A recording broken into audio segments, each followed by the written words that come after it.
Hallelujah. It says in Proverbs 3:5 and 6, Lord, we trust in you, O Lord, with all our hearts, and we lean not on our own understanding, O God, and in all our ways we submit to you, and you will make our path straight, Lord. It's so sad that we Christians right now, actually nakita ko sa Facebook, na ang dami nag-celebrate. We put 12 fruits on our table. Sometimes, ginagawa natin may barya sa bulsa. And sometimes, nagsusuot tayo ng polka dots. But we forget one thing. It's a form of idolatry, as we all know, because we can only put our trust in our Lord. So this year, alisin natin ito, tanggalin natin, because our God is a jealous God. We are to put in our trust in Him solely. Dahil sa Kanya lang po tayo magtitiwala. Sabi rin sa Jeremiah 29:11, "For surely I know the plans I have for you. It is plans to prosper you and not to harm you, and to give you a future with hope." So we cannot rely on those worldly paniniwala natin, yung future natin. Let's put our hope, our trust, yung future natin, to the true and living God. Dahil siya lang yun, siya lang yun. So it's about time that we rise up. We declare kung sino ang Diyos sa buhay natin. So, alisin natin lahat ng form of idolatry, yung mga worship natin na hindi para sa Diyos. So, right now, let's lift up our voices to God with all I am. Tunay na i-declare natin, na i-lift up natin yung buhay natin sa Kanya. Tanging sa Kanya lamang. Hallelujah, Jesus.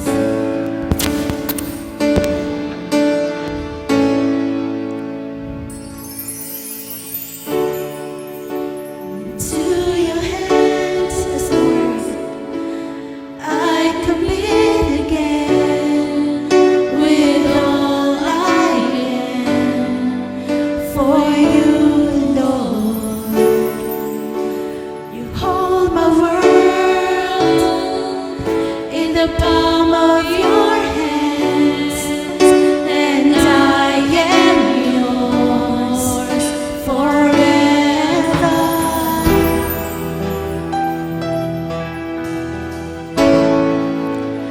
Jesus, I believe. Yes, Lord, we believe in you, O God. In you. Jesus, I belong. Yes, Lord, we belong to you, O God. You're the reason that I live, the reason that I sing with all I am. Yes, Lord, we will walk with you, Lord, through tears and joy.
with all I am.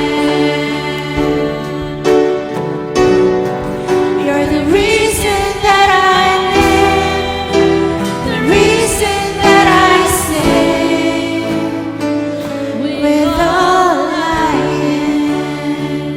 Yes, Lord, you're the reason that we live, oh God.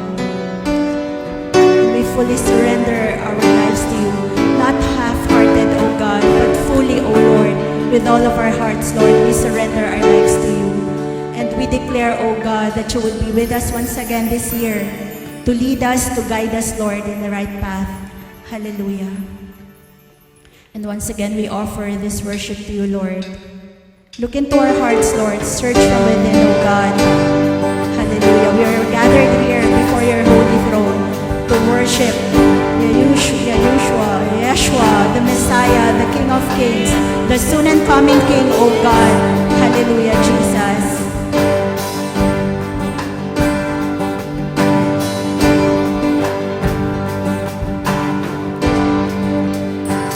Here I stand, forever in your mighty hand, living with your promises, written on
belong to you, Lord. Hallelujah. We sing these praises and thanksgiving to you, O God, our mighty King, our Lord of Lords, Jesus. Hallelujah.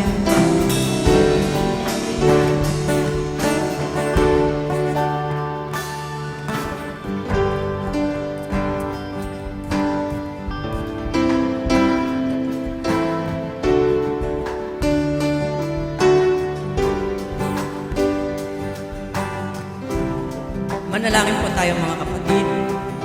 Amang banal na mga Panginoon sa lahat, salamat po ng marami dahil muli na naman po kami nagkatipon-tipon dito sa inyong bahay-sambahan upang purihin ka, Panginoon, at dakilain ka sapagat ang araw na ito'y sa iyo, Panginoon. Maraming salamat po sa pag-iingat mo sa bawat isa sa amin, Panginoong Jesus. Muli, Panginoon, pagharian mo lagi ang bawat isa sa amin, Panginoon. Sa kabila po ng mga nangyayari dito sa aming bansa, patuloy mo pa rin kaming ginagabayan.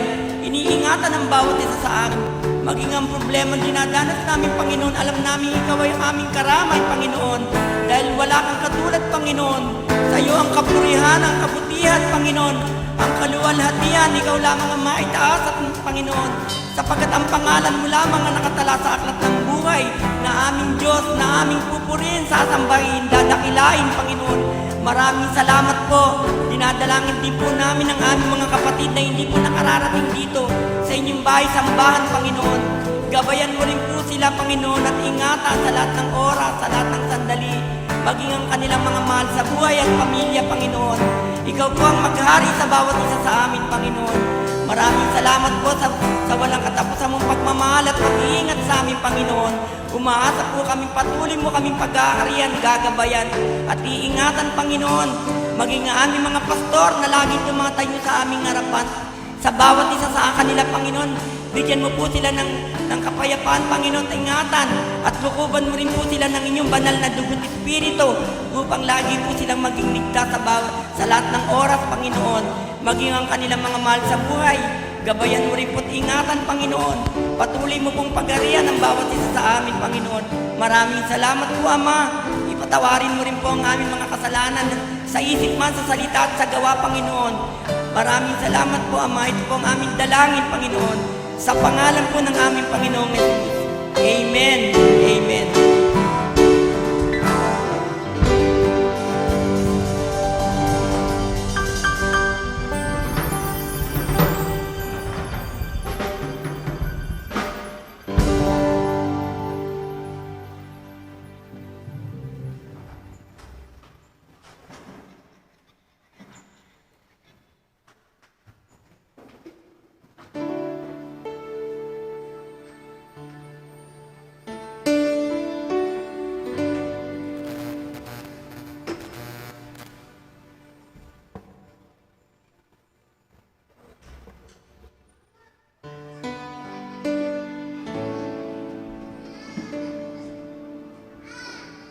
Hello, good morning po. Ang gagamitin ko pong tithes offering exertion po, ang verse po ay Marcos chapter 6 verse 7 to 9. Ang sabi sa Marcos 6 chapter 6 verse 7, tinawag niya ang 12 at isinugo sila ng dalawa-dalawa. Sila ay binigyan niya ng kapangyarihang magpalayas ng masasamang espiritu. Verse 8, at pinagbili ng sa inyong paglalakbay, huwag kayong magdadala ng anuman maliban sa tungkod. Huwag din kayong magdadala ng pagkain, bag o pera. Verse 9, magsuot kayo ng sandalyas, ngunit huwag kayong magdala ng bihisan. Mga kapatid, para pong napakahirap na maglaki po tayo sa ibang lugar o umalis tayo nang wala po tayong dala kahit ano. Wala po tayong dalang pera, wala po tayong dalang bag, wala po tayong dalang susuotin maliban. Pero yun po ang nangyari sa mga alagad ni Kristo. Sa 12 alagad ni Kristo ay ibinili ni Kristo o isinugo ni Kristo ang 12 alagad niya upang magpalayas ng mga masasamang espiritu, magpagaling ng mga may karamdaman o may sakit, at ipamalita ang kaharian ng Diyos. Parang napakahirap po ba, di ba? Ang tanong po dito, mga kapatid, ano ang nais ni Jesus na ipahiwatig sa kanyang mga alagad? Ang sagot, mga kapatid, ang sagot po ay, ang nais ni Jesus ay magtiwala po tayo sa ating Diyos na ibibigay niya ang lahat ng ating mga pangangailangan, ukol sa ating mga pangangailangan. Dahil binibigay niya ang lahat ng ito upang magawa natin ang nais ng Diyos na gawin natin. Magtiwala lamang po tayo, mga kapatid. Huwag po tayo mag-alinlangan. Ang sabi sa Santiago chapter 1, verse 6, ang humihingi ay dapat daw pong magtiwala at huwag mag-alinlangan. Dahil daw ang nag-aalinlangan daw po ay para daw po alin sa dagat na kung saan pinapadpad ng hangin. Kaya buong tiwala po tayo magtiwala sa Kanya dahil ang Diyos ay binibigay ang lahat ng ating pangangailangan upang may magamit tayo sa pagkakawang gawa. Yumuko po tayo at manalangin. Father God, marami pong salamat sa lahat po ng blessing na binigay mo, Panginoon. Blessing na nagmula sa iyo, Panginoon, at hindi po sa sarili namin kagagawan, Panginoon. Dalangin ko, Panginoon, na tulungan niyo po kami ibahagi sa iba ang mga blessing na ito na nagmula sa iyo, Panginoon. At upang may magamit sa iyong gawain. Dalangin ko po, Panginoon, na pagpalain niyo po ang mga tapat na nagbibigay ng ikapo. Pagpalain din po ninyo, Panginoon, ang lahat po ng walang trabaho upang magkaroon sila ng mapagkakakitaan at makapagbigay din sa susunod, Panginoon. Marami pong salamat, Panginoon, sa lahat-lahat po, Panginoon. Ikaw ang aking pupuriin, sasambahin sa pangalan ni Jesus. Amen.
Nations rise and nations fall.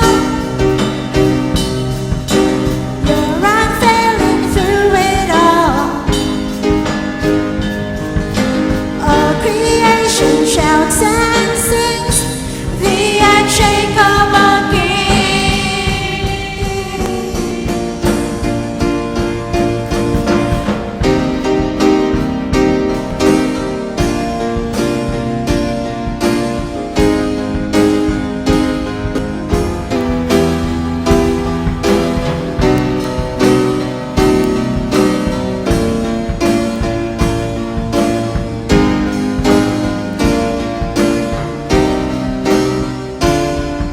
Who you are is who you are.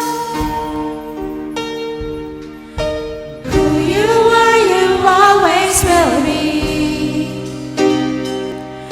Seated in the highest place, the unshakable King.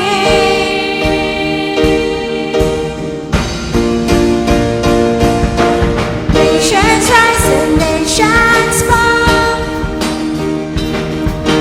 You're unfailing through it all. Seated in the highest place, the unshakable King.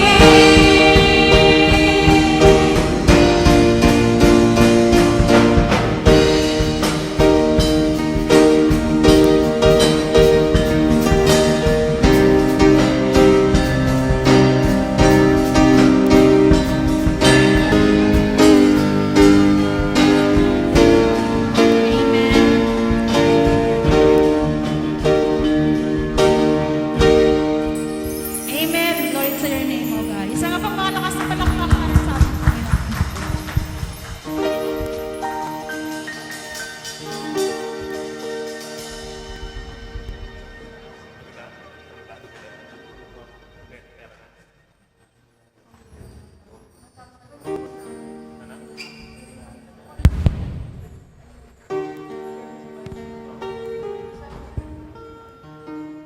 Magsitayo po tayo.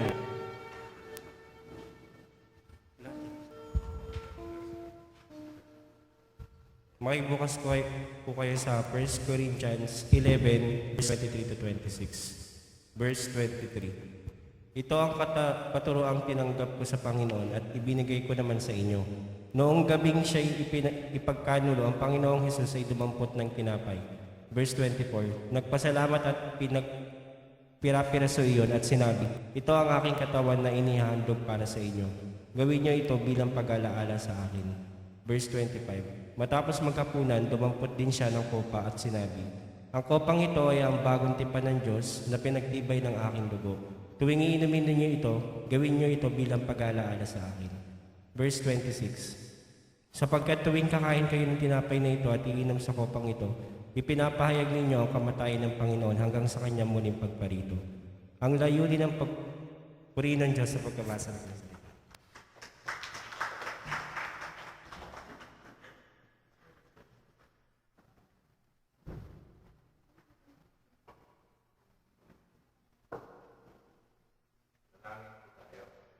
Manalangin po tayo.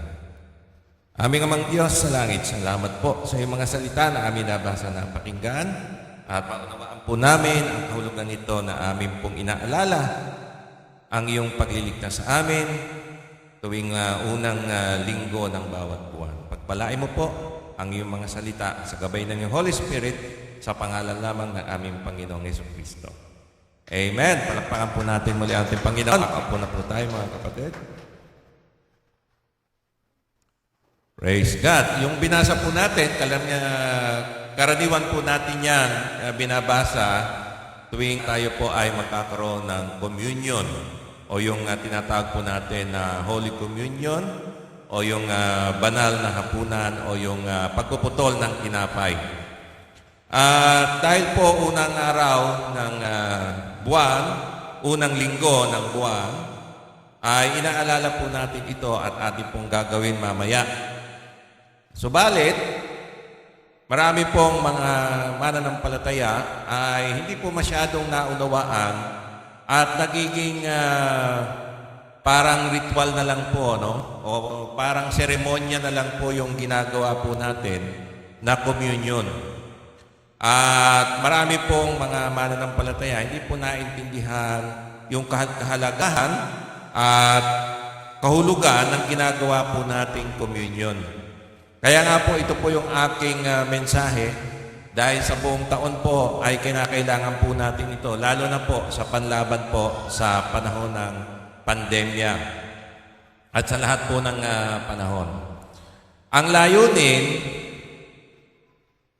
layunin ng pagpuputol ng tinapay at pag-inom sa kopa o yung tinatawag nating Holy Communion o yung banal na hapunan o pagpuputol ng tinapay or breaking of the bread ay upang alalahanin natin ang Panginoong Hesus. Ito po yung kanyang iniwan sa atin, mga kapatid, para alalahanin po natin siya sa papaanong paraan sa magitan po ng kanyang kamatayan. Alalahanin po din siya ang ating Panginoong Hesus sa kanyang kamatayan sa krus ng Kalbaryo at yung kahulugan po nito. So, kahalaga mga kapatid, ang iniwang ito ng ating Panginoon sa kanyang mga alagad para alalahanin siya. Ang pagkamatay po ng ating Panginoon, ang sakripisyo po ng kanyang katawan at dugo para sa atin, ay yan po yung sentro ng pananampalataya ng mga Kristiyano. Ito po yung misteryo na sinasabi po sa Biblia na nahihayag sa huling panahon. At ito po yung dahilan kung bakit po ang ating Panginoon ay bumaba rito at nagkatawang tao.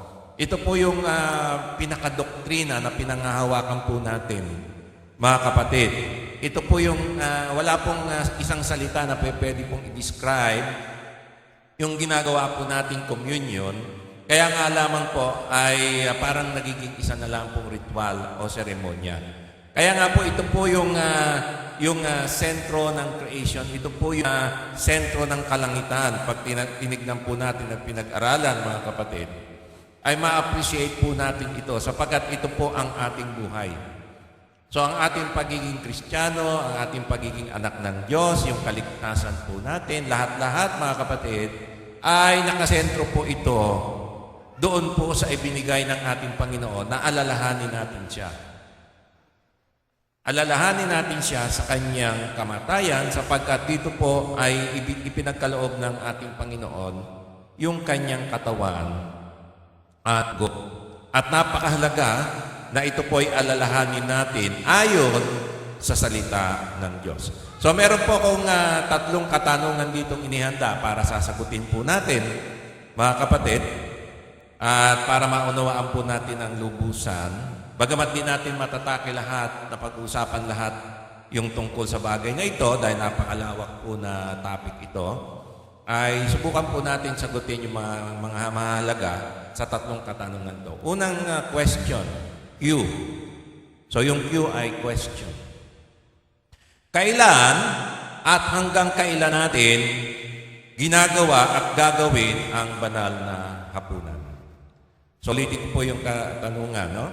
So kailan at hanggang kailan natin gagawa o gagawin ang banal na hapunan? So hanggang kailan po natin gagawin yung ginagawa po nating communion? At tuwing kailan? So ang ating pong practice sa ating church, mga kapatid, ay every first Sunday of every month. So ibig sabihin, sa isang buwan ay isang beses. At sa isang taon, ilan po yon, mga kapatid? Okay? 12. Ayan. So, 12 beses natin ginagawa sa loob ng isang taon. Ano po ba ang sinasabi ng Biblia? Meron bang ibinigay ang Diyos na day o panahon na ating pong gagawin ito? At hanggang kailan po ito dapat gawin? Praise God. Tignan po natin yung 1 Corinthians 11, verse 23. Ayan. Ito ang katuruan tinanggap ko sa Panginoon, sabi ni Apostol Pablo, at ibinigay ko naman sa inyo. Ito ay major doctrine, mga kapatid. Pag ang mga grupo ng mga mananampalataya o sinasabing sila ay Kristiyano, ay hindi po pinangahawakan yung ibigay ng ating Panginoon at iniwan ng ating Panginoon para siya alalahanin, ito po ay hindi mga tunay na mananampalataya. Sapagkat ang mga tunay na mananampalataya at alagad ni Kristo, pinangahawakan po itong katuruan ito. Ay pinapasa po sa atin. At ang sabi po sa verse 23, ito ang katuruan tinanggap ko sa Panginoon at ibinigay ko naman sa inyo. Noong gabing siya'y nagkanulo, so kailan po nangyari ito? Gabi po ito, no? Bago siya ipagkanulo, ang Panginoong Hesus ay dumampot ng tinapay. So, ibig po sabihin, ito po ay nangyari, ay nasalo-salo ng mga alagad kasama ang ating Panginoon gabi. So, ito po ay supper, hapunan. Hindi po ito tanghalian. So, ito po ay tinatawag na the Lord's Supper o tinatawag po natin na ang banal na hapunan ng ating Panginoong Jesucristo. So, ito po yung ating inaalala. Bagamat mga kapatid, ay tanghali po natin ginagawa ito, no? Hindi po natin masabing banal na hapunan kasi tanghali po ito. So ito ay ginagawa po natin bilang pag-alaala sa nangyari po noon at paano po ang ating Panginoon ay tinubos tayo sa ating mga kasalanan. So ito po yung pag-ala. So inaalala po natin yung banal na hapunan na ginawa ng ating Panginoon at kung ano po ang kahulugan nito. So yun po yung napakahalaga. Kahit po ito ay ginawa natin na almusal, ginawa natin na tanghali, ang importante po ron ay ang inaalala natin ay yung banal na hapunan na ginawa ng ating Panginoon at kung ano po yung kahulugan nito. So yung sagot po rito ay kailan at hanggang kailan natin dapat gawin ito. Okay, yung answer po rito, okay? Walang eksaktong utos ang Panginoong Hesus nang binili niya ito. Wala siyang eksaktong sinabi na gawin niyo ito araw-araw. Gawin niyo ito every first Sunday of the month o tuwing linggo. So, ito po ay nasa desisyon ng mga alagad na tuwing kailan nila ito gagawin. At may makikita po tayong iba't ibang practices. So, walang eksaktong utos ang Panginoong Hesus kung kailan ito eksaktong gagawin, kundi ito ay dapat nating gawin na regular.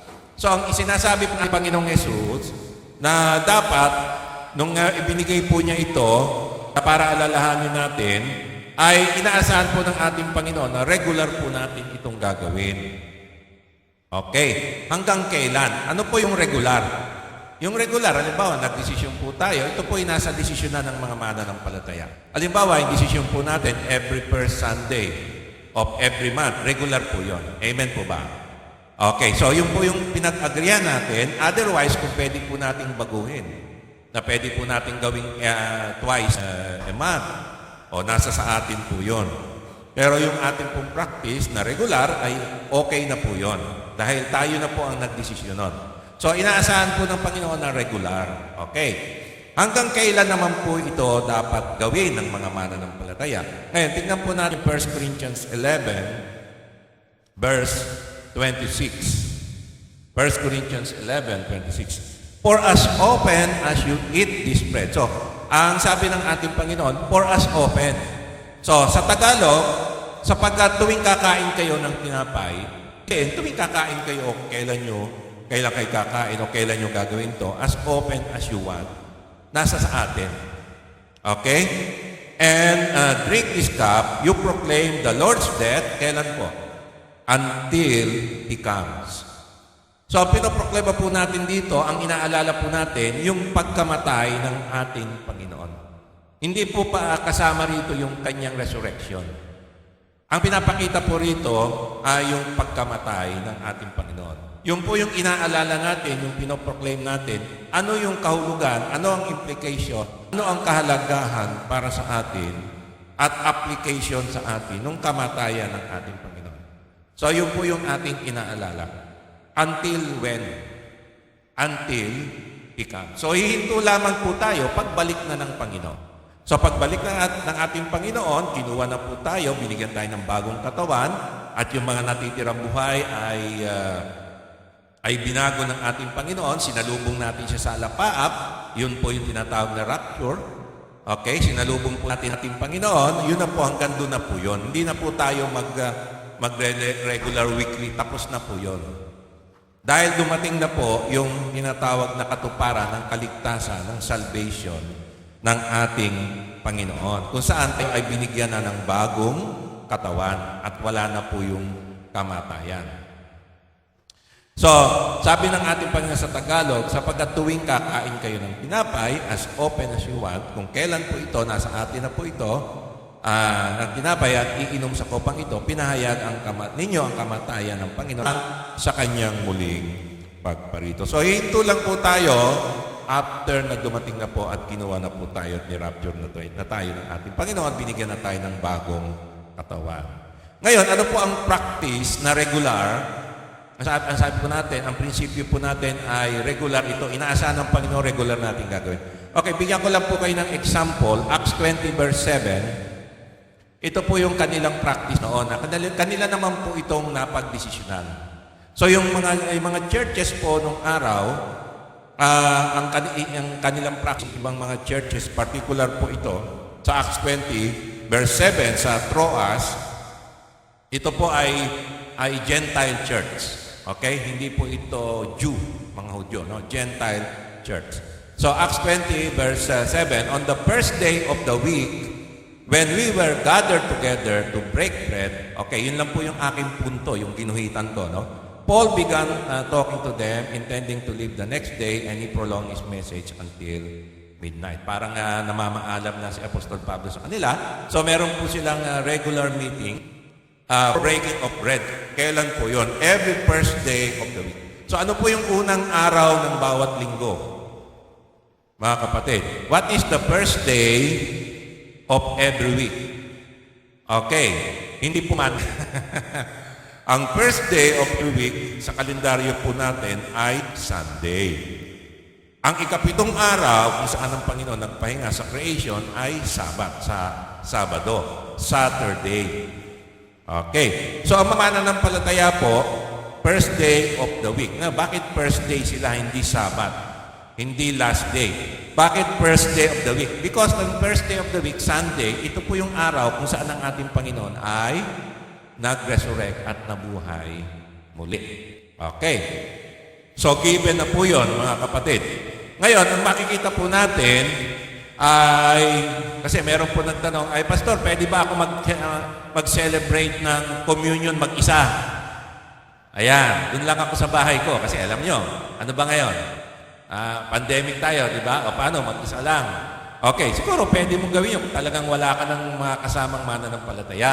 Pero hindi po yan ang gusto ng ating Panginoon. Ibinigay po niya ang communion para sa mga mananampalataya sa ating gathering. Okay? Kaya nga po, yung mga alagad niya, nagsalo-salo sila, sama-sama po sila. So, hindi po ito intended sa individual. Ang intention po nito ay church. Ibig sabihin, gathering of the believers. So, ang maganda po nito ay mag-gather po tayo, siguro naman sa ating komunidad, kung di po tayo maka-attend ng church per Sunday, na kagaya po dito, siguro meron po tayong mga kasamang mananampalataya sa ating lugar, ay magtipon po tayo sa kanilang bahay, mag-usap po tayo, doon tayo sa bahay mo, at tayo po ay mag-celebrate.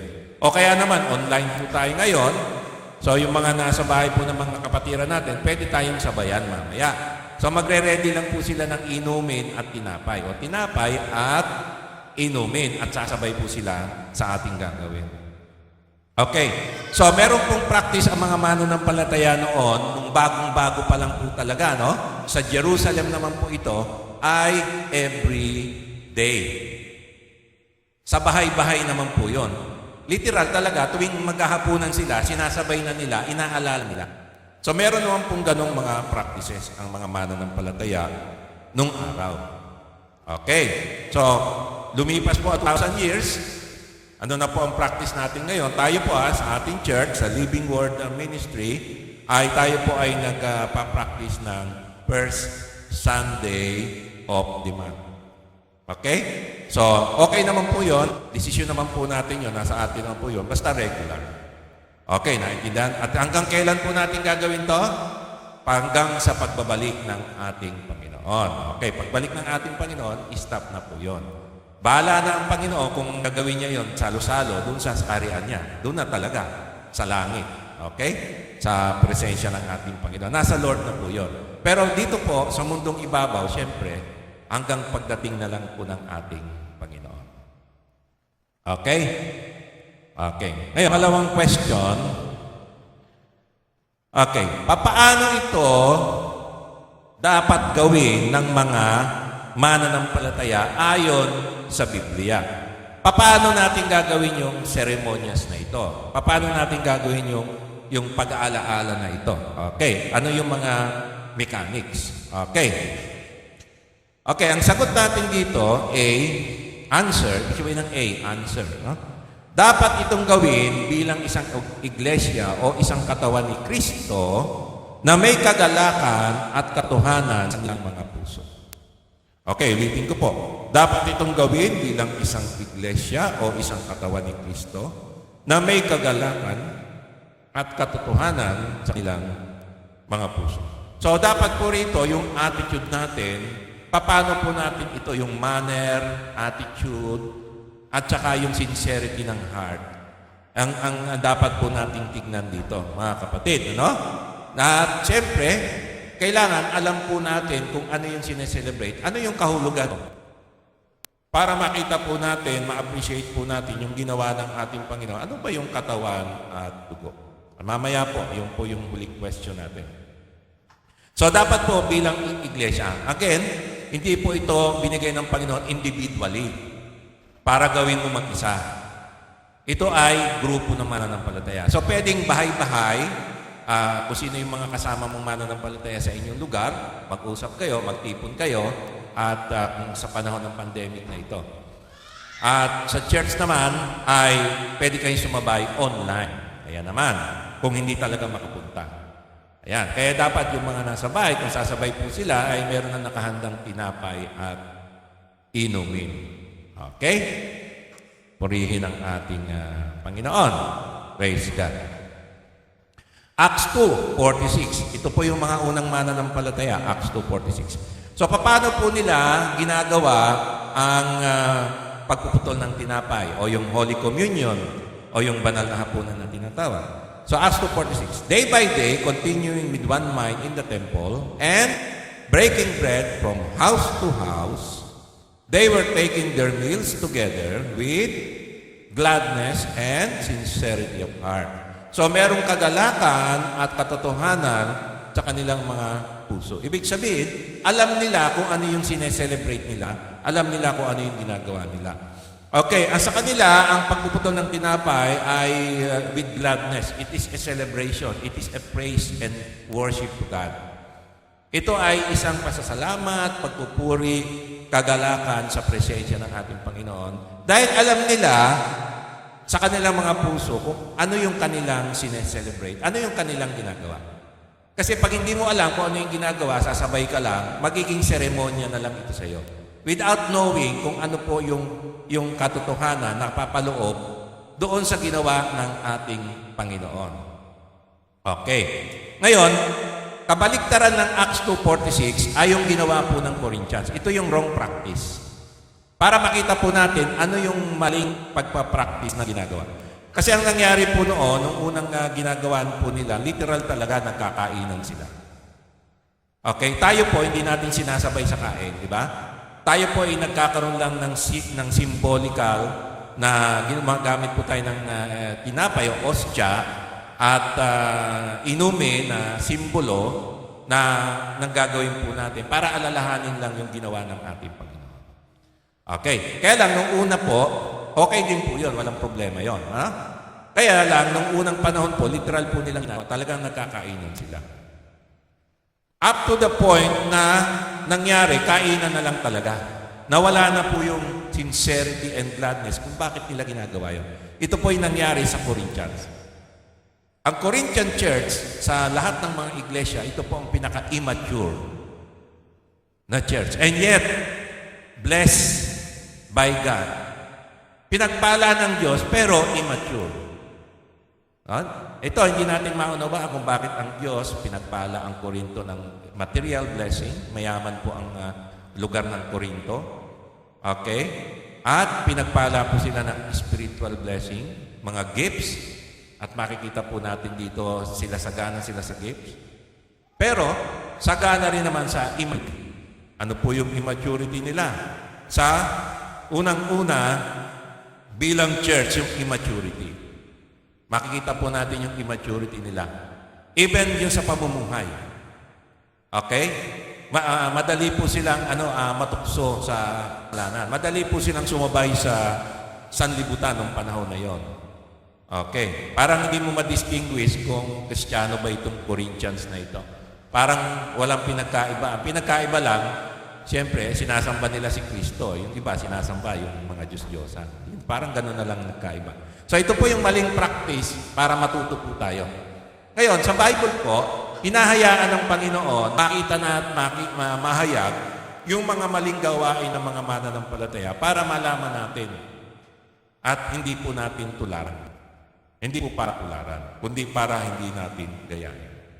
Hinahayaan po ng ating Panginoon at pinapakita ng ating Panginoon na kahit mga mananampalataya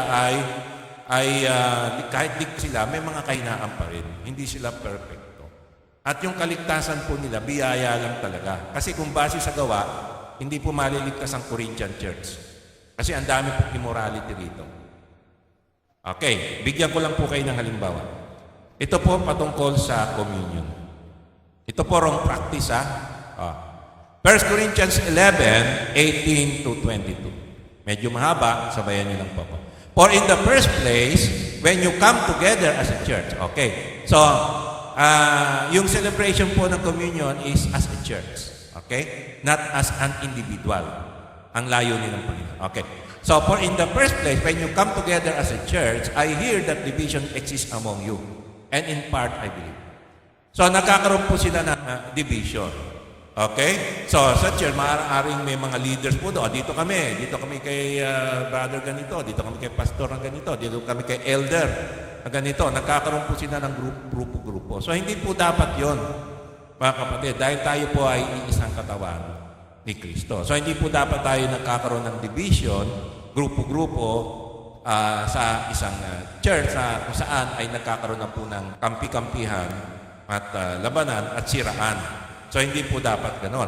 So, sa Corinthian Church, nangyari po yung ganon. Okay?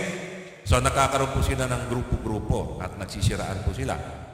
Verse 19, for there must also be factions among you, so that those who are approved may become evident among you. So, nakakaroon po ng grupo-grupo. Okay? At nagkakaroon po ng kagaya po ng sinabi ko sa inyo. Ngayon, hindi lang po yan ang problema nila, mga kapatid, at nagkakampi-kampihan, dito ako kay kapatid na ganito, dito ako at nagsisiraan na po sila, nagkakaroon ng division. Hindi lang po yun ang problema nila rin nila, po, yung paraan nila kung paano po nila gawin yung banal na hapunan. Ito po ang ginagawa ng mga Korinto. Therefore, verse 20, therefore, when you eat together, it is not to eat the Lord's Supper. Sabi ni Apostol Pablo, pag nagtitipon kayo para sa Lord's Supper, hindi Lord's Supper ang ginagawa nyo. Ano yung ginagawa ng mga Korinto? Ito po yung rebuke ni Paul. Okay? 1 Corinthians 11 po ito, verse 20. Okay? 1 Corinthians chapter 11, verse 21. Bakit? Ano ba ang ginagawa niya ng mga Korinto? Bakit sinabi ni Apostol Pablo, hindi naman Lord's Supper ang ginagawa nyo, hindi naman communion ang ginagawa nyo? Okay, ano ba ang ginagawa nila? Pero ang meeting nila is for the Lord's Supper. Ano? Okay, ganito po, verse 21. For in your eating, each one takes own supper first, and one is hungry and another is drunk. Kita nyo, ano po nangyari? Kainan lang talaga. Lasingan pa. Mantakin nyo, naglalasingan po itong mga taga-Korinto. Okay, ngayong Kapaskuhan, magugulat tayo, may mga mananampalataya talagang nag-iinuman, mga naglasingan pa, no? Sa buong mundo po yan. Kasi iba-iba yung ating culture eh. Sa ibang mga bansa, mga mananampalataya, okay lang sa kanila. Normal lang sa kanila yung inom. At ang sabi rito, ang masaklap, dinala nila yung kanilang kainan at inuman doon sa kanilang sige, mag-inuman tayo doon sa Lord's Supper. Tama-tama, magkikita tayo ron. Church, dala kayo nagdala ng mga matitinding mga, ano ba, di ko na alam yung mga bote-bote, no? Nagdala sila ng bote-bote, so may iba nag-inuman, kasi grupo-grupo nga eh. Itong grupo naman ito, ay dinala nila yung pagkain nila, talagang masasarap na pagkain. Ininggit nila yung mga kapatiran nila. Ano ba ang dala mo? Isda. Ano to? Baboy to. Or, kasi mga Gentile to eh, di ba? Okay, fried chicken, lechon. Yung isa naman, nandun, isda. Nga talaga sa kanila. No? Yung iba, walang dalang pagkain. Ayun. So, ganito po ang nangyari. Naggrupo-grupo sila, nagkanya-kanya ng kain. Hindi sila sabay-sabay na nag-celebrate. Grupo-grupo, kanya-kanya. So, yung isa, yung ibang grupo, mga gutom, kasi naman po, lahat yan, kumbaga, yung potluck nila, kanila lang eh. Di ba? Sa atin, yung potluck natin, sharing tayo, di ba? Sa kanila, hindi. Taong ko lang to. Yung kabarkada mo, sama-sama tayo. Yung mga walang baon, sama-sama sila. Nga sila ron. Yung iba naman, inuman talaga, no? Ang dinala nila, mga inuman. Okay, kasi katawan at dugo, inom tayo eh. So, nag-inuman talaga sila. Verse 22, What? Sabi ni Paul, what? Diba? Do you not have houses in which to eat and drink? Or do you despise the church of God and shame those who have nothing? So, ano ba yan? Sinasadya nyo ba? Inihiya nyo ba yung mga kapatiran na walang-wala? Pinapakita nyo yung mga kapatiran na mahihirap. Kasi may mga mahihirap din eh. Hindi naman lahat may mga kaya, no? Ayan. Bagamat yung Corinthian church ay mayaman na lugar. City yun, talagang unlad na city. What shall I say to you? Shall I praise you? In this I will not praise you. Yun, verse 22. Ngayon, dito na pumasok yung verse 23. Ano yung verse 23? For I received from the Lord that which I delivered to you. Pinaalala sa kanila ni Apostol Pablo yung dahilan kung bakit siya dapat naglo-Lord Supper. Ito na po yung 1 Corinthians 11:23. So bago yung 1 Corinthians 11:23, background ay yung practice nila ay napaka-sama, di ba? Napakatindi. Ganito po ang nangyari sa Corinthians. So ibig sabihin, nabastos po yung wala na purity ng heart, wala na po yung gladness, yung purity ng sama-sama bilang isang church para i-celebrate. Ang nangyari, naggrupo-grupo, kanya-kanya, payabangan ng baon, at yung iba, ang purpose talaga, mag-inuman, lasingan. Yun po ang nangyari. Kasi grupo-grupo nga po ang Corinthian church. So talagang napakatindi po ng carnality, immaturity, ng church. Kaya nga pinaalala ni Apostol Pablo, 1 Corinthians 11:23, yung tuloy-tuloy. So, hindi ko na po babasahin to. 23, 24, ayan, pakita na lang natin. Yan po yung verse kanina, 25 hanggang 26. Ngayon, lalaktaw na po ako sa 27. Okay, therefore, whoever eats the bread or drinks the cup of the Lord in an unworthy manner shall be of the blood of Christ. So nagkakasala po tayo, unworthy manner. Ano po yung unworthy manner? Yung ginawa nila, talagang bastusan, payabangan, hinihiya nila yung mga kapatiran nila. Ganun po ka-immature. At sa church, magugulat po tayo, minsan nagkakaroon po tayo ng immature din na mga asal sa ating mga kapatid. Pero hindi ibig sabihin, hindi tayo magkakapatid. Kaya lang, nagiging immature tayo, kumisan tayo mismo, nagpapayabangan, nag-aaway-away, or something like that. Kasi nga po, hindi pa po talaga tayo perfect. Okay, sa ating character, talagang nagmamature pa rin po tayo. Pero matindi po talaga ang Corinto. Ewan ko, baka meron din churches na ganito pa rin sa panahon natin, Okay, verse 28. Okay, alam niyo na po yung unworthy manner. Yung example ng Corinthians. But a man must examine himself, and in so doing, he is to eat the bread and the drink of the cup. Kaya examinin mo sarili mo. Okay, alam mo ba yung kahulugan nito? Alam mo ba para saan to? Okay, ginagawa natin ito sama-sama, hindi individual, hindi grupo-grupo. Ginagawa natin ito Ayon sa bilin ng ating Panginoon. Yung sinabi ni Apostol Pablo kanina. Okay. So, verse 29. So, examinin mo sarili mo. Alam mo ba ang kahulugan to? Para saan ba to? For he who eats and drinks judgment to himself, if he does not judge the body rightly. So, pag hindi mo naintindihan kung ano yung pinapartake mo na body of Christ, no? yung tinapay at dugo, o particular, yung katawan ating Panginoon, hindi mo alam yon, sabi ng ating Panginoon, if he does not judge the body rightly, he eats and drinks judgment to himself. Hinahatulan mo na yung sarili mo. So ano po yung mangyayari? Resulta. Pag hinahatulan mo na yung sarili mo. Ibig sabihin, ay papastos mo yung seremonya na ginagawa po natin, yung pag-alala natin, hindi mo alam kung ano yung ibig sabihin niya, tapos nababastos mo pa, napapahiya mo pa yung mga kapatiran. So hindi mo alam kung kahulugan ng ginagawa mo. Ang sabi sa verse 30, okay? For this reason, many among you are weak and sick and a number sleep. So, ang nangyari po dito, naging masakitin po yung Corinthian church. Marami po sa kanila nagkakasakit at eventually mga namamatay. Pero hindi ibig sabihin napupunta ng impyerno.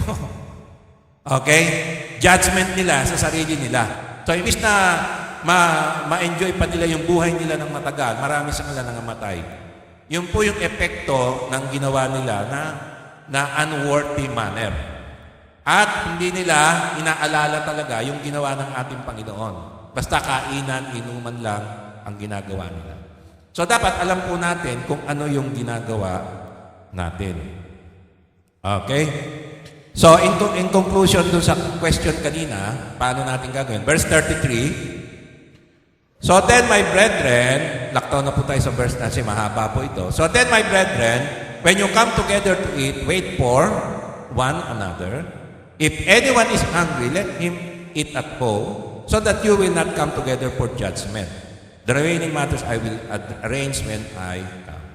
So kulang yung sulat na ito para ituwid ang Corinthians. Sa yung iba, pagdating na lang, personal na i-correct sila ni Apostol Pablo. So matindi po, ito po yung isa sa sakit ng ulo ni Apostol Pablo. Okay? So dapat, with sincere heart and gladness, and as one church, as one body. Okay. Siyempre, alam po natin kung ano yung kahulugan. Okay. Ito na yung pinakahuli.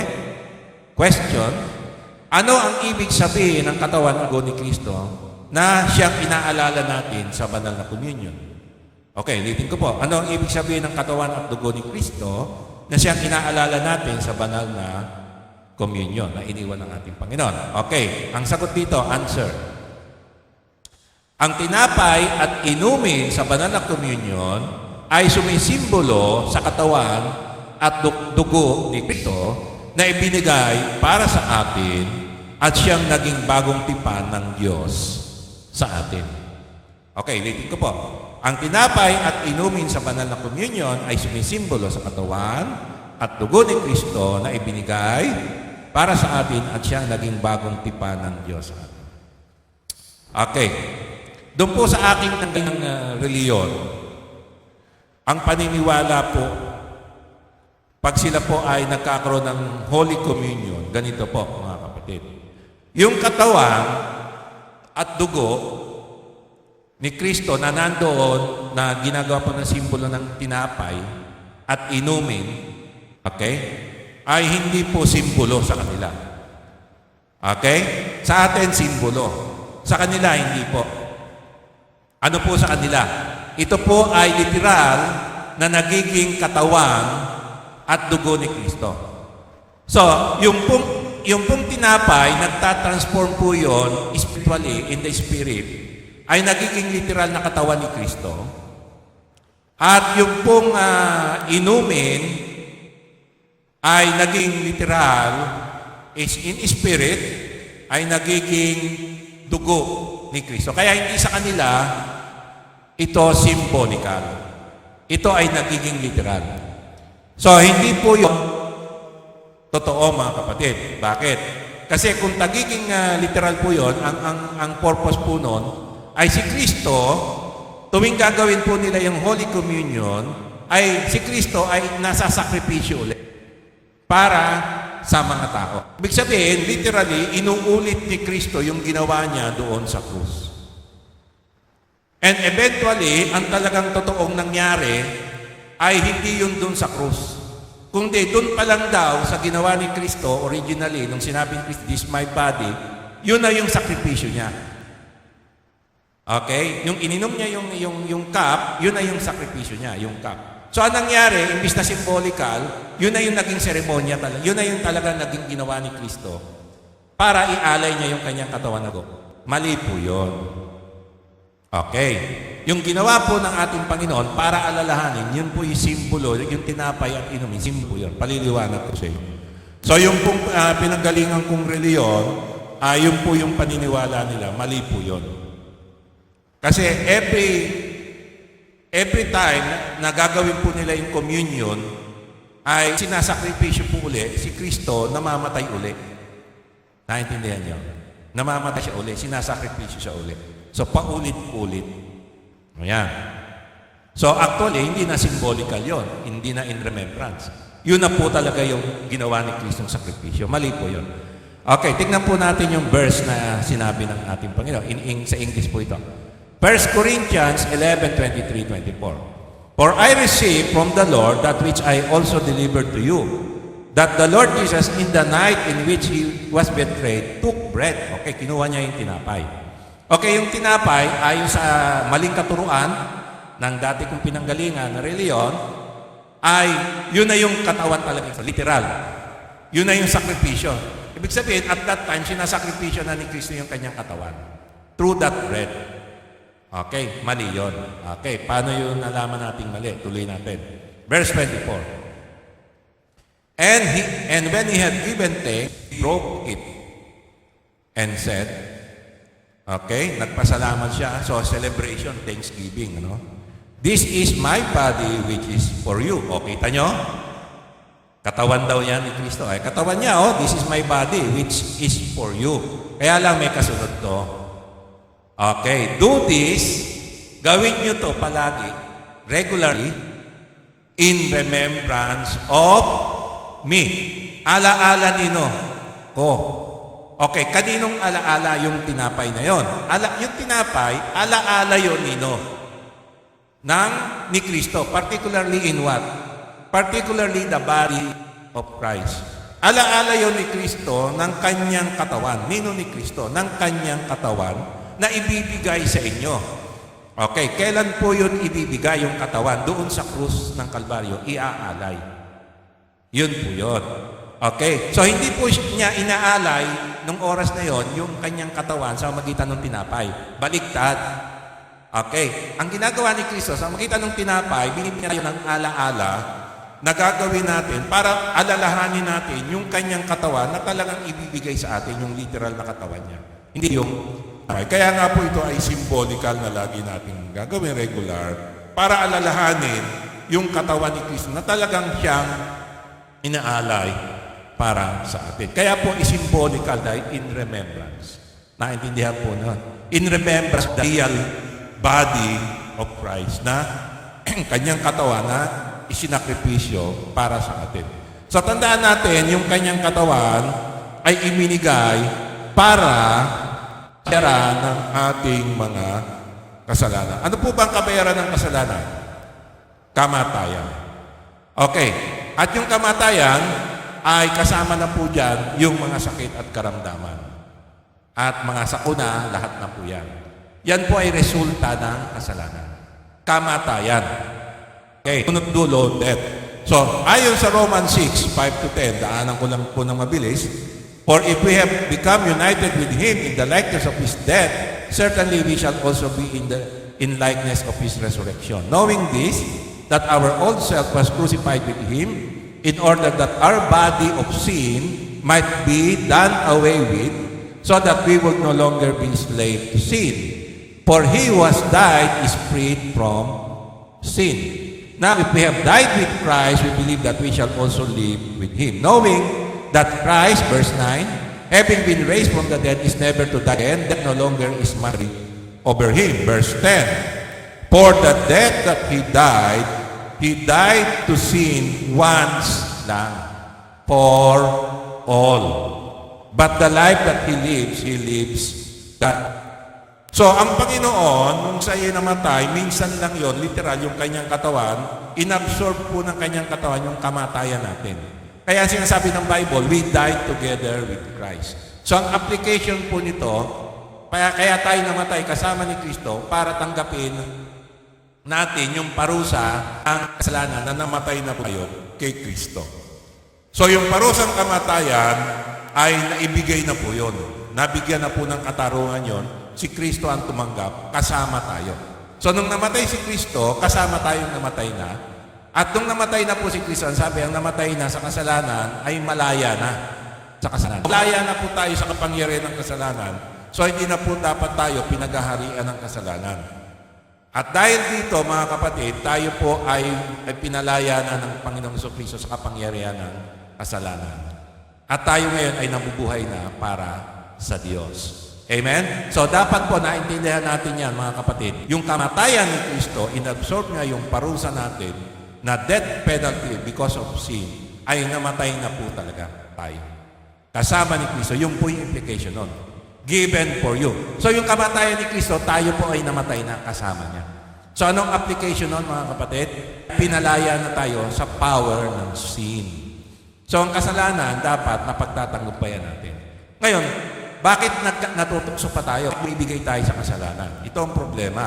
Nakakalimutan natin na napagtagumpayan na natin. So, paano ang isang tao, bakit nagkakasala siya? Ang Kristiyano, hindi na dapat natatalo siya ng kasalanan ng tukso dahil nakakalimot siya. Tama. Pastor, nakalimot ako eh.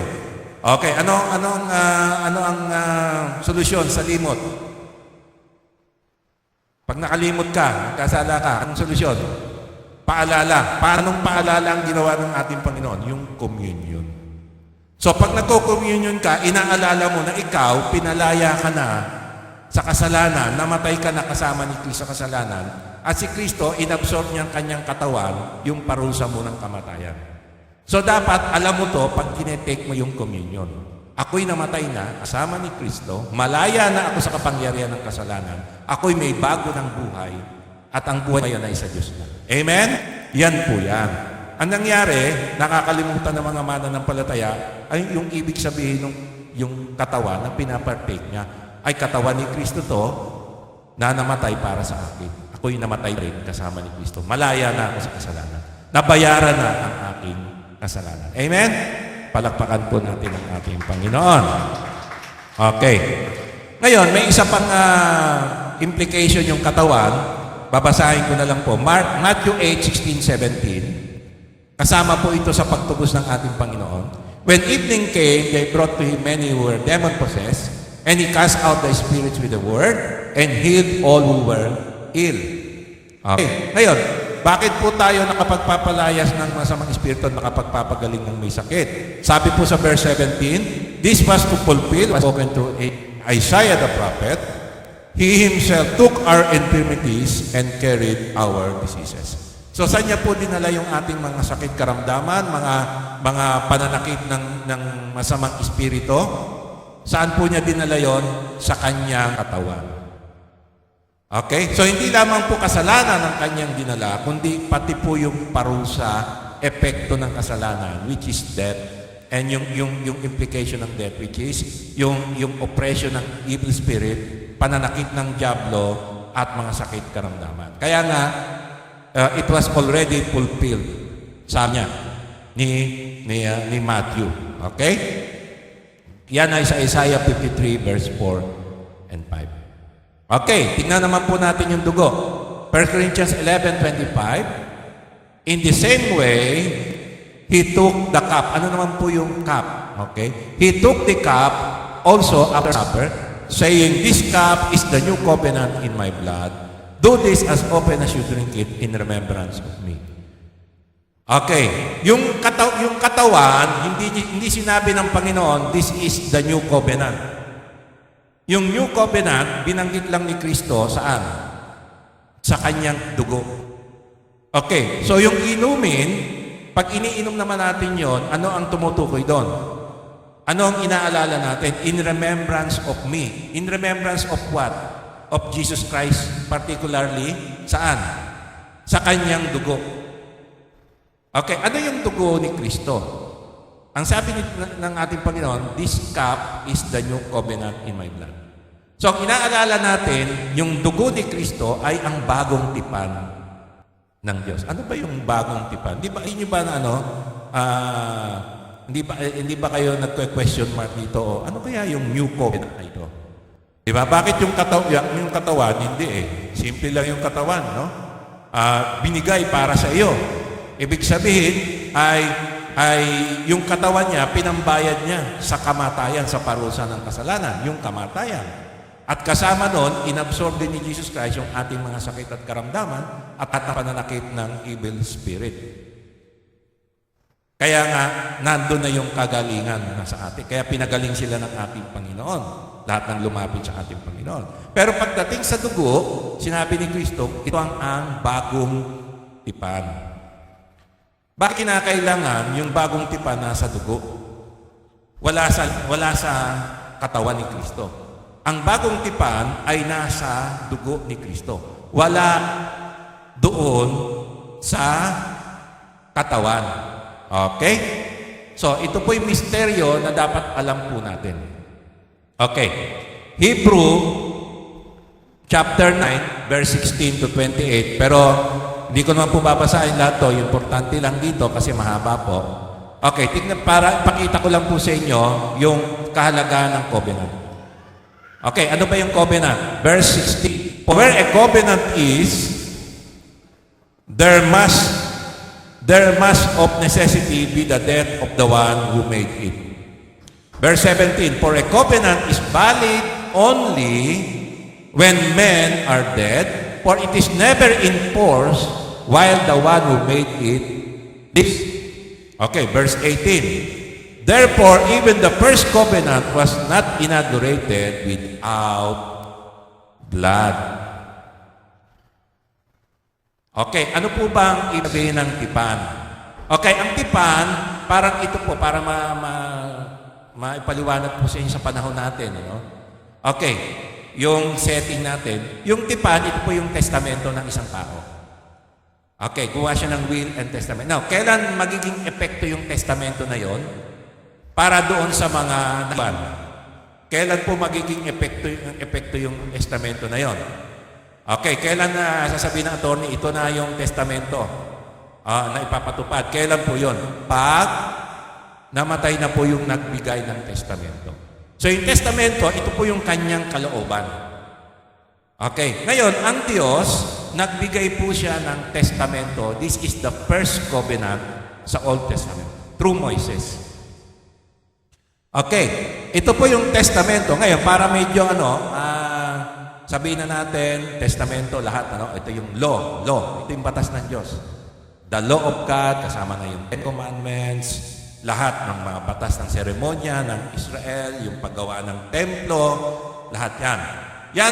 Yan po yung testamento ng Diyos. Kaya lang, ang testamento, para magkaroon ng effect, kailangan yung nagbigay ng testamento ay mamatay. Okay, kasama po sa testamento na ito, mga kapatid, ay yung kapatawaran ng kasalanan ng tao. So, ang Diyos, nagbigay po siya, kasama sa batas dito, yung tinatawag natin na first covenant, yung kapatawaran ng kasalanan ng mga tao. Okay. Napatatawarin ng Diyos. Yan. Ngayon, lahat na po yan para ito ay magkaroon ng effect, kailangan ay may mamatay. Alam ka naman sino mamatay? Alam ka naman si Moises. Sabihin mo, hindi naman ako nagbigay niyan yan Diyos eh. Okay, para magkaroon ng effect, ayon sa batas, okay, verse 18, yung kanina binasa, therefore, even the first covenant was not inaugurated without blood. Okay, tuloy natin yung verse 19. So when every commandment has been spoken by Moses to all the people according to the law, kasama na rin po yung batas ng kapatawaran ng kasalanan ng Israel, kasama na rin po yung atonement nila. Okay? Anong ginawa ni Moises? Hindi magkakaroon ng epekto yung first covenant, yung lahat ng sinabi ng Diyos, what effect para sa Israel, yung kaltasan nila, everything, the law, lahat po yan, kung walang mamamatay. At para merong mamatay, kailangan meron dumanak ang dugo. Okay. Alam nga naman, ang Diyos mamatay yun. Paano mamatay yun? At paano gagawin ngayon ni Moises? Okay, ayon sa batas, gumamit muna ang Diyos ng si Moises ng proxy. Okay? Sino yung namatay? Sino yung pinatay ni Moises para magkaroon para yung will ng Diyos magkaroon ng effect? Okay? Verse 19. For when every commandment given by Moses to all the people according to the law, he took the blood of calves and goats with water and scarlet, wool and hyssop, and sprinkled both the book itself. Para magkaroon ng epekto, in-sprinkle yung blood. Yan yung dugo ng unang tipan. Para magkaroon ng epekto, effective na yan immediately nung winisik yung dugo ron. And all the people. Hindi lang yung mga tao, kundi pati ang templo winisikan. Para magkaroon ng epekto yung covenant, yung will ng Panginoon, yung testamento ng Diyos para sa tao, yung kalooban ng Diyos para sa tao. Particular sa kaligtasan, para magkaroon ng epekto, winisikan ng dugo. Okay, pakicheck up. Ano lang yun? Yung sa atin, yung nangyayari yung dati. Okay, nakakadalawa na sa akin yan. Okay. Lalo na yung parte nito na yung microphone isa. Hindi, yung isang microphone na. Yung buhay yan eh. Buhay ba yan? Buhay yan. Kasi may sarili power. Ayan. Ito yung backup ko. Okay. Ayan. So, makita natin, mga kapatid, na yung ginawa ng ating Panginoon ni Moises para magkaroon ng katuparan lahat, okay, ang ginamit niya, gumamit muna ng proxy na mamamatay. Ano yung proxy na yon na mamamatay? Ito po ang dugo ng mga hayop. So yung mga hayop, calves and goats, yun muna ang namatay. Verse 19. Okay? And sprinkle both the book itself and all the people. Okay? Wala pa rin yung, hindi pa na. I-off lang yun. I-on yata.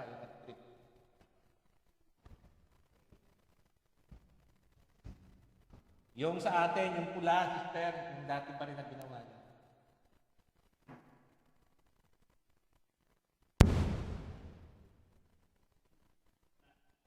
I-off lang yun, ganun, tapos i-on ulit. Okay pa yan? Meron pa? Okay, tuloy-tuloy. Tuloy tayo. Okay, verse 20. Saying, this is the blood of the covenant which God commanded you. Okay, yung verse 20, ito na yon. Ito yung first covenant. This is the blood of the covenant which God commanded you. Hello? Hello? Okay.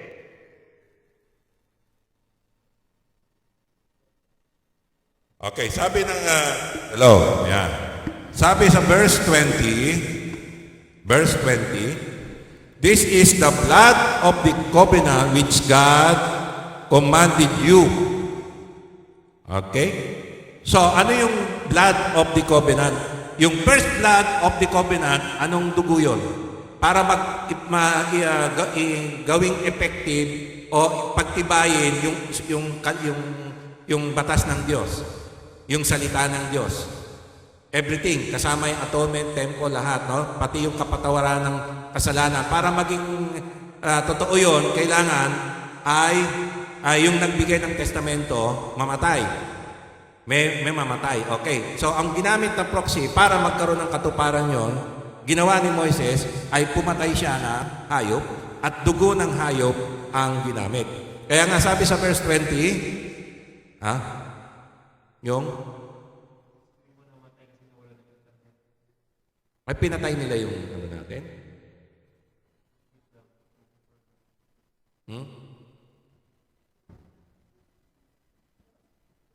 Okay, tuloy na lang natin. Namatay yung ano? Sige, tuloy lang. Okay, tutuloy ko na lang. This is the blood of the covenant which God commanded you. Verse 21, and in the same way, verse 21, tuloy mo lang. Verse 21, and in the same way, He sprinkled both the tabernacle and all the vessels of the ministry with the blood. Verse 22, and according to the law, one may almost say, all things are cleansed with blood, and without shedding of blood, there is no forgiveness. So, kailangan dumanak ang dugo para maging effective yung first covenant ng ating Panginoon. Okay? So, ginamit niya, proxy muna, dugo. Pero alam naman natin na yung dugo ng hayop, di talaga nag-aalis ng kasalanan. Okay. So, kinakailangan ay magkaroon ng bagong covenant. At itong bagong covenant na ito ay ang dugo lamang ni Kristo ang siyang magbibigay ng katuparan. Lalong-lalo na yung ating kaligtasan. At yung sabi sa verse 23, therefore, it was necessary for the copies of the things in the heavens to be cleansed with this, but the heavenly things themselves with better sacrifice than this. Verse 24, for Christ did not enter a holy place made with hands, a mere copy of the true one, but into heaven itself, now to appear in the presence of God for us. The first covenant, mga kapatid, is only a copy of the real covenant. Ano yung real covenant? Yung new covenant. Ito po yung covenant made in heaven. Yung ginawa ni Moises, yung inisprinkle niya sa templo na ang Diyos ang nagbigay, copycat po yan ng tunay na templo sa langit. Tandaan po natin, mga kapatid, yung binigay ng Diyos na instruction kay Moises para paggawa ng templo lahat, ng tabernacle lahat. Yung ano yung itsura niyan, mga kapatid, yan ay original niya nasa langit. Copycat lang po yan. Ang tunay na templo nandun sa langit. At sinasabi rin ng Biblia, yung City of Jerusalem, kaya Jerusalem ang pangalan, kasi meron talagang City of Jerusalem sa langit. The real city, real temple doon. At doon nag-sacrifice ang Panginoon. Yung kanyang katawan at dugo, doon niya sinakripisyo. At doon nagkaroon ng tunay na epekto yung covenant ng Diyos sa atin. Ito yung new covenant. Bakit? Kasi it is the real covenant. Ito yung true covenant dahil dugo talaga ni Kristo ang inalay, hindi doon sa copycat. Kasi yung nangyari ditong first covenant is only a copycat of the real thing. Ano yung real thing? Yung true temple sa langit, true sacrifice ni Jesus Christ, nangyari doon sa langit, sa templo, sa kalangitan. Nung inalay niya yung kanyang katawan, yung inalay niya yung kanyang dugo. So yung dugo, ito ang nagtibay, ito ang nagbigay epekto sa tipan ng Diyos. Ano yung tipan ng Diyos? Na tayo ay patawarin sa ating mga kasalanan at ariing ganap sa harap ng Diyos. At ikaw ay ariing walang kasalanan, pinatawad ng Diyos, nilinis ng Diyos sa kasalanan. Ano ang nagkaroon ng paano ito nagkaroon ng epekto? Kailangan mamatay yung nagbigay nito. At namatay nga ang nagbigay nito sa magitan ng anak ng Diyos na ating Panginoon Kristo nung kanyang ibinigay yung kanyang dugo. Nung dumanak yung kanyang dugo, ay nagkaroon ng katuparan yung covenant ng ating Panginoon. So the real covenant is the blood of Christ. Kaya sabi niya, this blood is the new covenant. The real covenant. Kung wala ang dugo ni Kristo, hindi tayo mapapatawad at malilinis sa ating mga kasalanan at hindi matutupad yung sinabi ng Diyos ng kapatawaran sa ating mga kasalanan kung walang dadanak ng dugo. At ang dugo na ito ay ang dugo lamang ni Kristo sapagkat siya ang nagbigay, ang Diyos ang nagbigay. At ang Diyos ay namatay sa magitan ng kanyang anak na nagkatawang tao. At sa magitan ng dugo ni Kristo ay nagkaroon ng katuparan yung tipan ng Diyos sa atin, yung kalooban ng Diyos sa atin na tayo ay maligtas. At ito ay ginawa ni Kristo isang beses lamang. Sabi sa verse 28, so Christ also, having been offered once to bear the sins of many, isang beses lamang niya ito ginawa, will appear a second time for salvation without reference to sin to those who eagerly await Him. So yung ating pong pag-alaala nito ay hanggang sa pagbabalik ng ating Panginoon, kung saan nandun naghihintay yung kaligtasan natin, yung bagong katawan, yung katuparan nito. Ayan, sa pagbabalik ng ating Panginoon. So naintindihan po natin, yung new covenant is in the blood. Without the blood ay hindi po magiging totoo yung kaligtasan ng tao. At yan po ang ating inaalala. In conclusion, for as often as you eat this bread and drink the cup, you proclaim the Lord's death until He comes. Tayo po lahat ay manalangin. Aming Amang Diyos sa langit, marami pong salamat sa bagong tipan na nasa iyong dugo, sa pag-alaala namin sa iyong katawan na ibinigay para sa amin. Tanggapin mo po ang alaala na ito na amin pong gagawin sa oras na ito bilang ang banal na hapunan mo, bilang pag-alaala sa iyong katawan at dugong nabuhos sa krus ng Kalbaryo para sa kaligtasan ng sangkatauhan sa pangalan ng Panginoong Hesukristo. Amen. Praise God. At yung tinapay, isa na ba? It is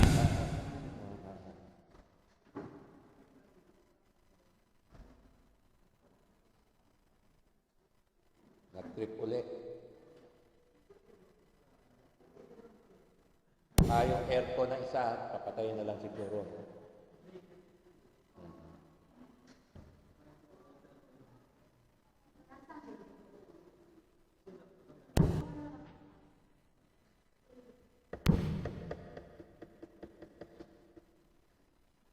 Ngayon na nangyari, no? Baka hindi kaya yung load ng dalawang aircon. Oo. May gumalaw ulit. Yun lang sa church. Yun lang dito eh.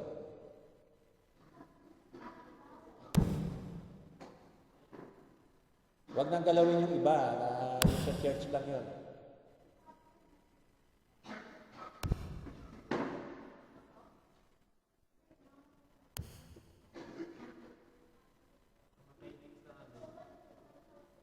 Internet?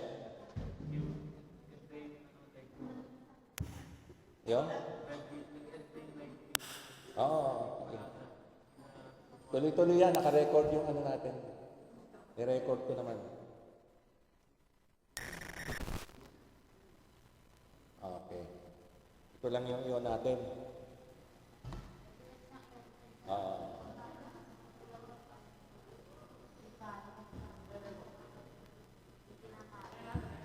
Okay. Yun na lang, dyan na lang siguro paanda rin. Yung sa likod na lang paanda rin. Nakapatay yun? Okay, ito na lang patayin. Okay na. Kasi mas kailangan dyan. Sara na lang po yung pinto para... sara na lang yung pinto. Doon na lang nakabukas na aircon. Hindi, patay na lang ito eh. Patay.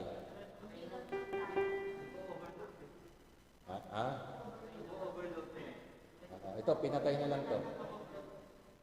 Okay, nice na?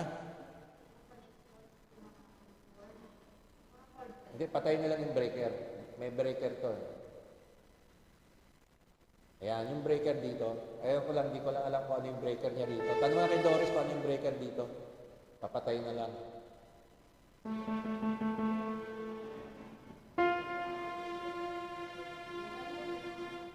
Hindi, may breaker nga. Papatayin yung breaker.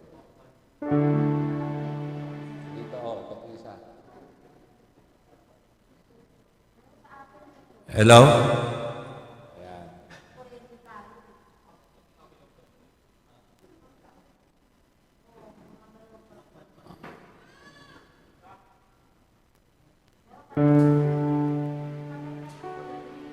Ayan, okay na. Patay na rito. Okay na, patay na rito. Ayan. Okay na. Patay. Yung isa lang gumagana. Patay na rin. Sige. Okay. Pa-check na lang natin yan sa ulit, yung gumawa niyan si Hindi, si Joshua gumawa niyan.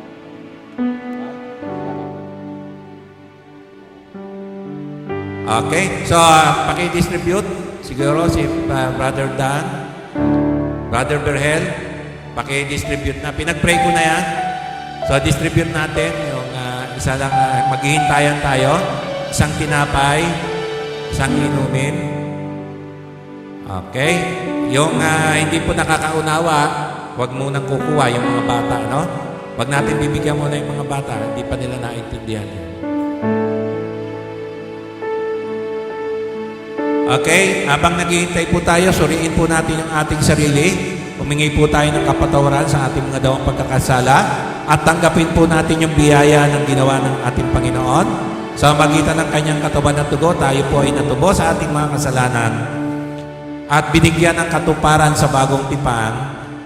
Sa magitan ng kanyang dugo ay nagkaroon po ng katuparan yung bagong tipan ng Diyos sa atin, yung ating kaligtasan.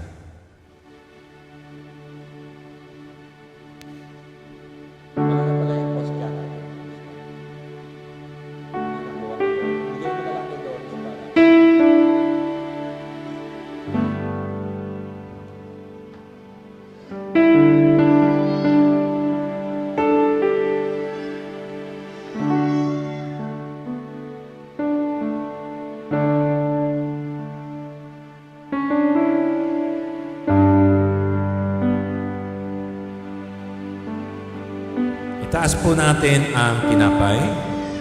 Lahat po ba na meron na? Sabay-sabay po tayo. Itaas po natin ang tinapay.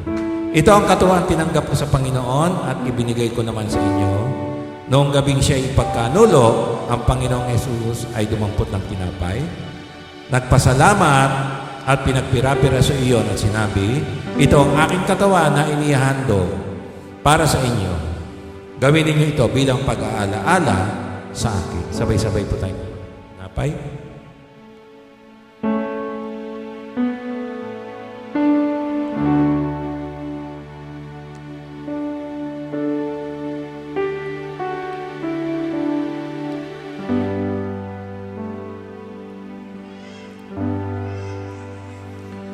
Itaas naman po natin ang inumin.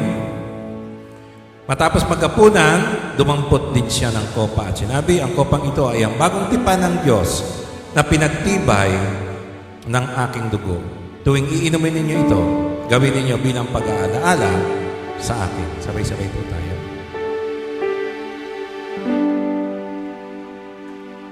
Sapagkat tuwing kakain kayo ng tinapay na ito at iinom sa kopang ito, pinahayag ninyo ang kamatay ng Panginoon hanggang sa kanyang muling pagparito. Purihin ang ating Panginoon.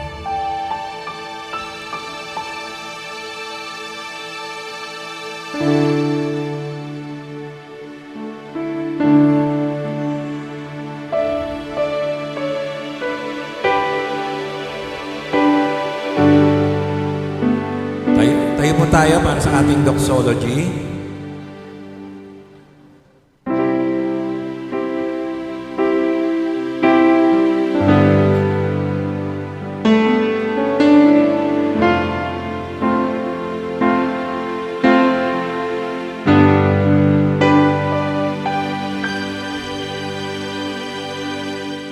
Praise God from whom all blessings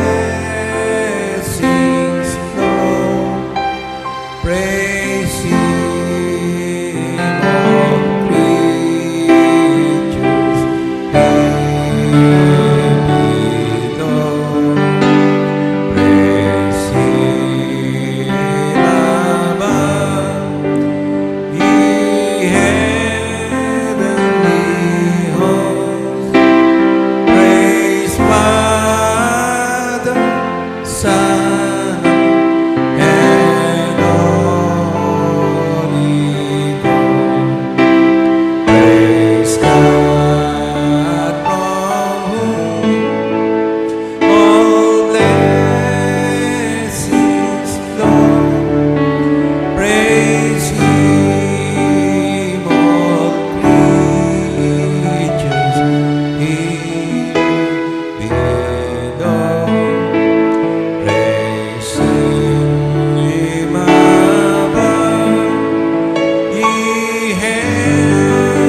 pag-ibig ng ating Diyos Amang nasa langit, ang biyaya at pagliligtas ng ating Panginoong Kristo at ang pag-aari sa atin ng Holy Spirit ay sumaating palagi, ngayon at magpakailanman. Amen. Amen. God bless you po. Praise God. At babatiin po natin yung may kaarawan per Sunday, no? Pumuna tayo. Tama ba? Meron bang ano? May cake ba tayo? Wala.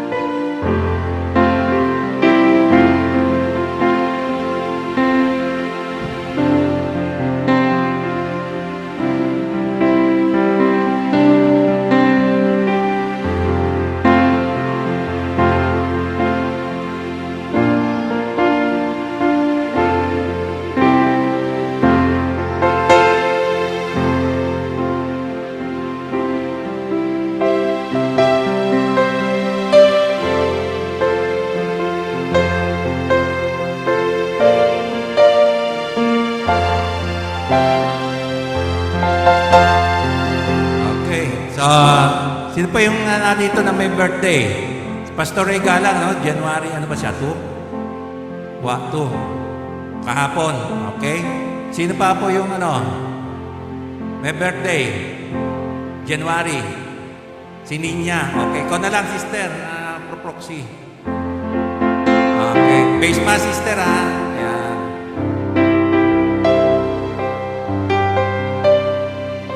Sino pa yung may birthday? January. Wala na? Okay, okay. Baka meron na. Sige, sister. Si Ninya, Pastor Ray. Sino pa ba? So, lahat ng may birthday ng January, unspoken ko na lang. Sige, dito ka, sister. Okay? So, recorded naman yan, kaya lang wala na tayo sa online. No? Sige, awit tayo. Yung konsumo. Anong ano? Birthday niya mismo, January 3. Okay. Ang pangalan ng konsumo? Noriel. Okay. So, awitan natin yung may mga karawan ngayon.